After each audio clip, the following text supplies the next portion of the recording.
तुम्ही तुमच्या आयुष्यात आतापर्यंत बरेच धक्के सहन केलेले आहेत आणि बऱ्याच धक्क्यातनं परत सावरलाय. पक्ष फुटले, पक्षातनं परत नवीन निर्मिती केली, परत तुम्ही लोकांमध्ये गेला आहात. हा कितपत तुमच्या आयुष्यातला मोठा धक्का तुम्ही मानता आणि या धक्क्याला सावरण्यासाठी पुढची शरद पवारांची रणनीती महाराष्ट्रासाठी काय असणार? निकाल काल लागला, काल हा निकाल काल झाला.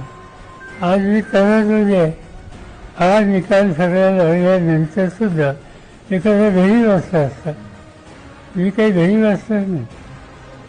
मी पुन्हा एकदा जी तरुण पिढी आम्हा लोकांचं काम करू इच्छिते त्यांना या सगळ्या निर्णयाचा अनुभव घ्यायचा कधी त्यांना असा सोसावं लागेल याचा अनुभव त्यांना कधी नव्हता. आणि त्यामुळे त्यांचा एक आत्मविश्वास वाढवला पाहिजे.